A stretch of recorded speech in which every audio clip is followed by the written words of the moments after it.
We'll go to item number 8, Bond Committee 24 recommendation to the Board of Trustees.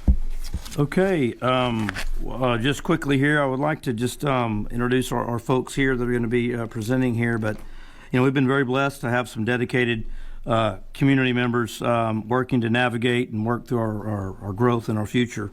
And I've got 2 individuals here of the committee have been engaged over the last 2 years with the studying and planning. And so first I've got Christina Sanchez, which is our CCMR coordinator here in Venus. She brings a whole lot of experience and perspective as a public school educator for multiple districts since 2014.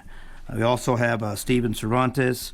He's the father of 3 students, very active volunteer, president of the Band Boosters and youth sports organizations. He's a retired U.S. Marine and spends a lot of time and effort here serving our community. So this time, I've got the floor. Okay. Thank you, Dr. Torres. Thank you, President Gore. Thank you, board members. And thank you, everyone, for being here and to have us here tonight to discuss a very important matter to Venus ISD's future.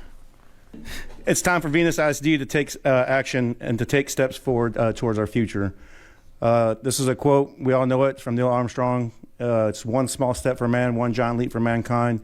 This presentation is not about deciding the entire future of Venus. It's just about that one step forward for Venus.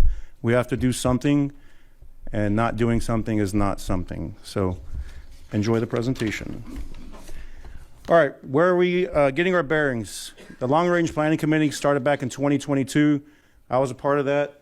Ms. Sanchez was a part of that. People here were part of that. And, you know, we've been at this process for, I did not do that. All right, there we go. For going on 2 years now, or past 2 years. We're currently here at the board recommendation process. We began studying the district's needs and growth in 2022. We were able to agree it wasn't quite time for the first step then, but we have reconvened and believe now is the time to begin our journey. That process in 2022 was intense, and it was extremely disappointing when we finally got to that point and we realized we ain't got the funds and we had to shelve it. And, you know, now we're here and we went back and revisited, and you're going to see the same stuff that we came up with in 2022's committee is very similar to what we're going to talk about today. So, Ms. Sanchez?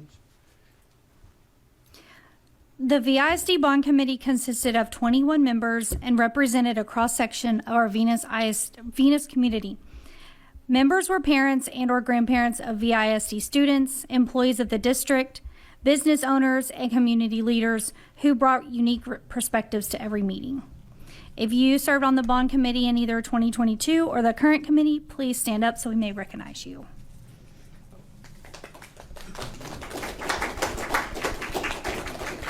There it is. Don't be shy.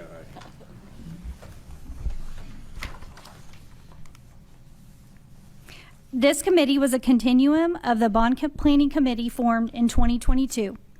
Many of the members who served on the 2022 committee also served on the 2024 with the same end goal of serving and giving our students and staff the facilities they deserve. This year, our committee met 4 times over 3 months and met with subject experts to study a variety of topics that led us to a decisive and well thought out recommendation. We studied the previous work done in 2022. We met with demographers, learned about construction costs, VISD programs, school finances, and community support for calling a bond election. It was important for our community to agree on what was our true north. As you can see, being good stewards of taxpayer dollars was our top priority. After learning more about school finances and VISD's bonding committee capacity, the recommendation we present today has been created with financial integrity at the forefront of our minds. Our committee felt that it was also incredibly important to address current capacity issues our district is facing, as 3 out of our 4 campuses are currently over capacity, and since 2022, we have agreed to start with a high school. Our committee charge was also a guiding factor in all that the committee did. Committee members gained an abundance of knowledge from engaging conversations with subject experts, studying the district's long-range plan, and identifying the most crucial needs of our district, as well as developing a recommendation that will truly serve and benefit our students.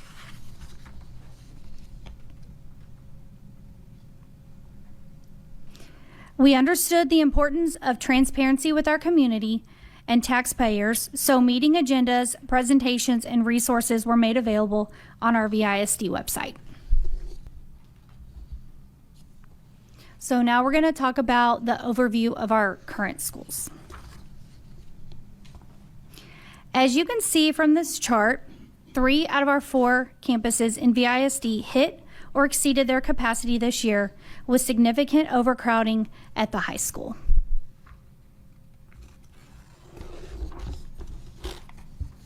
After great discussions among the committee, we honed our focus to address the overcrowding in our schools and plan for future growth while being fiscally mindful.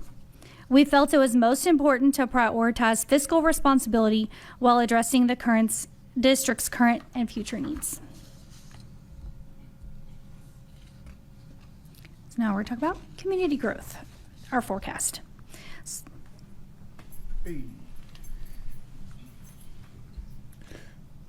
The slide looks familiar. Thanks, Mr. Paul Cash from Zonda, for giving an in-depth analysis on the demographics of Venus ISD. The demographics report shared with you tonight was something that the committee considered every step of the way in forming this recommendation. We shared this information as well as a plethora of other information. I wish we got that condensed version because we was there for a while getting that information. But it was information that we needed to hear, and it was information that was very eye-opening. We're like, whoa, we knew we were tight, but bursting out the seams, we didn't realize it was that bad. And when you look at the housing development, the next step is to look at how the new families will impact enrollment. And once again, this is stuff that we talked about earlier. Enrollment is fluid. We can't hang our hats on a specific point in time. For instance, the committee studied this chart from October, and Venus ISD already increased their enrollment. This month's enrollment reached 2,284 students. That's our current numbers, 2,284. And when we got the Zonda briefing, we were reporting a different number. So as the slide stated, it's a fluid situation. While we studied district financial information, all right, the INS, that's the number that's going to be important here. We're seeking to increase that INS from this number, 0.43 to 50 cents. There are 2 parts of the school district tax rate. State tax compression lowered the M&O tax rate, as you see here, from 2017 all the way to present. This tax rate continuously gets compressed. When we looked at the numbers from 2017, that's $1.58. Here we're looking at $1.17. Setting the Venus ISD total tax rate at an all-time low with more than a 40-cent reduction since 2019. With this new bond that we're requesting consideration for, what's going on? There we go. We're looking at an increase of that INS at 50 cents, which brings it up to $1, almost $1.25. It still keeps it less than what we were at in 2023 last year. So even with that 7-cent increase to the INS tax rate, the school tax rate would be lower than it was in 2023 and significantly lower than 2019. And as a reminder, the INS taxes will always stay local. When we were looking at how much funding is even available, we looked at local property values and modest growth projections, both in residential and commercial. I'm not a subject matter expert on these, but we have the subject matter experts here, and they were there present to go over all this information. This is just a snapshot of some of the things that we went over. This projection shows anticipated property value growth, which includes new properties.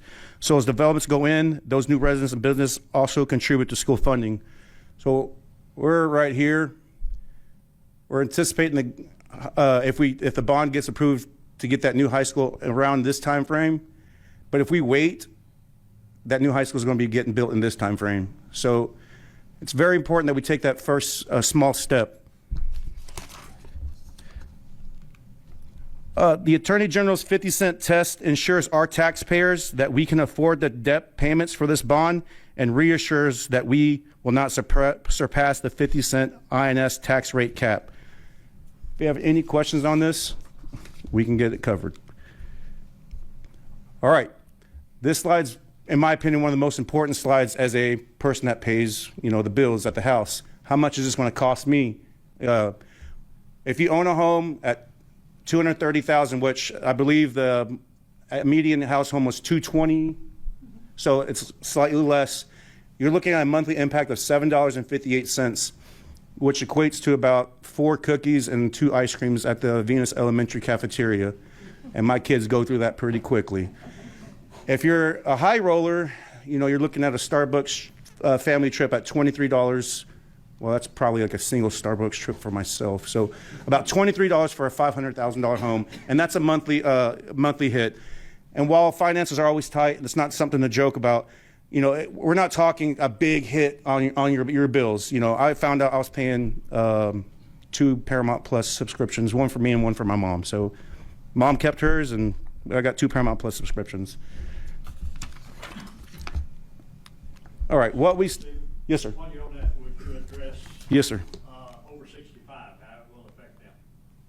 Yes, I will actually defer that to someone that can explain it a lot better to me, if that's okay with you, Mr. Russell. Either. I can't, those taxpayers would be frozen. The bond would not impact over 65. So if a bond passes, it will not affect the person who has a homestead, is over 65, that owns their home, no tax increase whatsoever. Yes, sir. Unless that property makes improvements, but that's right. And I think that's very important as this thing goes forward to get that out to the public. Thank you, Mr. Russell. Thank you. Any other questions? What we studied. As a committee, we looked at many possible solutions for the expected enrollment growth, and keeping in mind current capacity issues and funding limitations. Funding limitations is very important here. We know what we need as a town.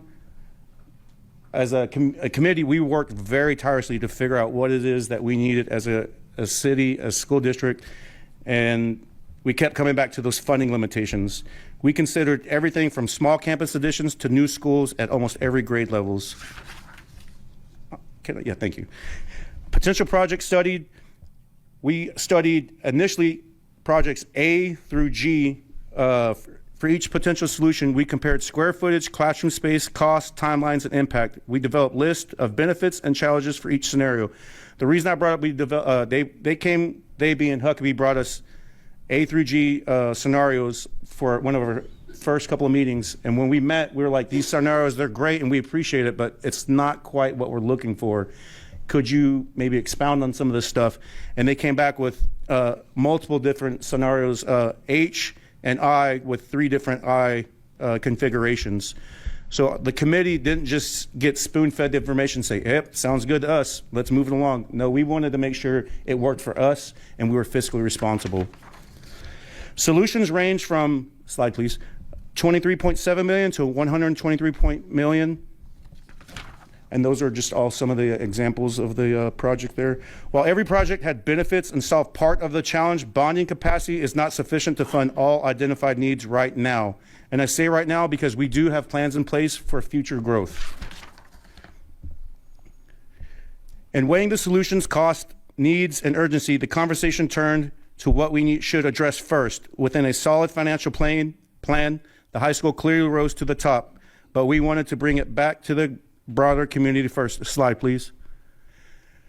So after we met the second time, it came to the high school yet again, and at the same time, we wanted to make sure we were maintaining the solid financial plan. Slide, please. We did a community survey. We asked residents, likely voters, to complete a survey about everything from cost to strategy of phase plans. 130 people responded. Now, we have heard and seen on Facebook and other places that not everyone got the survey. So I believe the survey, can you speak to how the survey was distributed? Sure. I believe the district sent it out on the social media channels. It was posted on the website for people could have found it and taken it. It was shared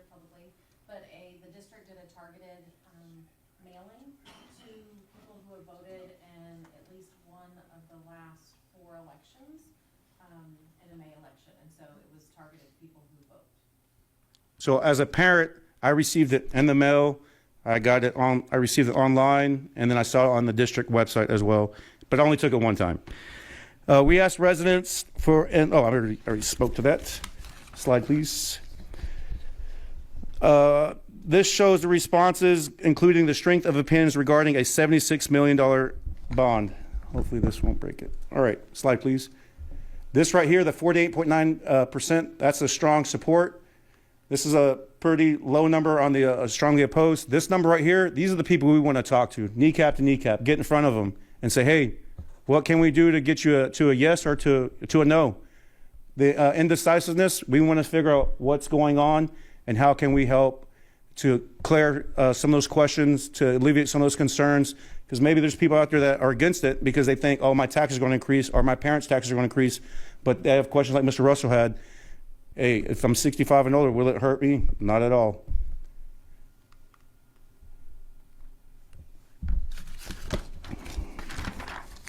So with 45% already in favor and another 36% willing to engage with the conversation before deciding, we have formed a recommendation. Slide, please. Our recommendation, one more time, is our bond committee's recommendation that the school board consider calling a bond election for $76 million to be on the May 3rd, 2025 ballot. This bond will allow Venus ISD to design and construct a phase 1 of a new high school on the land already owned by Venus ISD across Highway 67. Slide, please. As a committee, we established a 70% consensus for a recommendation. It was 70, 75, and even 85. As a committee, we agreed on 70. We got 86% as a committee, and that was exceeded what our highest number was for what we considered a recommendation to move forward. And I think that speaks very highly because that recommendation comes from a broad span of folk. You had Omar Sabeda, who owns a lot of the businesses. We had preachers coming in. Mr. Russell was there. You had community members. The retirement village was there. So we had a good chunk of town people that were representing each different parts of the town. And for us to get an 86% recommendation, I think it speaks very high to that. All right. A $76 million bond for phase 1 of the new high school would include 95,000 square feet for 540 students. Phase 1 is intended to include a classroom, a core spaces like a cafeteria, a library, plus a practice gym. This would all be on land the district already owns, located on Highway 57. So we got Main Street right here going through town. There's Sonic, there's Patriot Estates, and we're that motivated looking bulldog hard charger. That's what we're looking at for our brand new high school.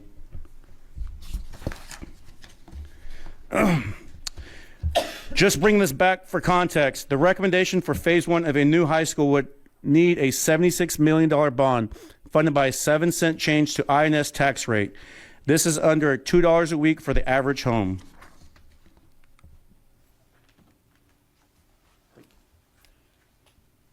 Now that you've heard our recommendation, we know that you and others in the community will have questions about how a phased approach will work. While we understand that the focus is on the immediate task of calling a bond collection, we want to ensure the community that there will be a task force to study decisions that need to be made in the future. This slide shows our current school's enrollment, capacity, and where we are overcrowded. The future task force will evaluate the best approach for us to realign grade levels, ensuring a plan that utilizes the space most efficiently and makes sense for students, family, and staff. Again, while a decision does not need to be made now about the grade level configuration, I can assure you that our bond committee studied several options that could work, and our architects and other consultants will continue to work with the district. Oh, can we go back one? No, back there. I can assure you that our bond committee studied several options that could work, and our architects and other consultants will continue to work with district leadership to make sure the right plan is developed for the future. This slide shows how grades could shift to different buildings over the years. By 2030, a new high school could serve grades 10 through 12, up here on 67. The current high school would serve as a junior high and house 7th through 9th grade students. Although it shows that the building could be over capacity with 590 students projected, please keep in mind that currently at the high school, can we go one forward? We have 715 students currently at the high school. So as you can see, this approach would allow ample space at the elementary and intermediate campuses by shifting the grade levels slightly. Next slide, please. Taking a closer look at this potential grade configuration, you can see that this option gave us the best chance at relieving overcrowding across all schools. When the new building would open in 2028, we would only be over about 15 students at 2 of our schools. We could still handle this growth in 2030, 31. But more schools are projected to exceed their capacity at 2032, 33. At some point, the district will need to look at another bond election to continue addressing this growth. Another thing we wanted to point out is that the design and construction process takes time. If voters approve a bond in May, we are looking at the new construction being completed in time for the 28-29 school year. Architects would begin planning the project, and I want to point out where it says design charrettes in the yellow. This means that school leaders, teachers, and even students would be involved in planning in the design for the new school and future phases. The architect has assured us that it is a collaborative and inclusive process where Venus employees get to give their input, ensuring that it's the right needs for our community. Then the project would go out for a bid, and then construction would finally begin, which can take about 2 years.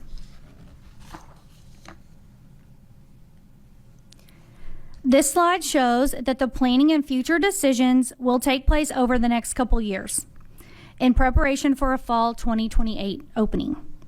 We will begin a task force to study best practices from other districts who also bus between campuses at the high school level and prepare for implementing an intermediate campus.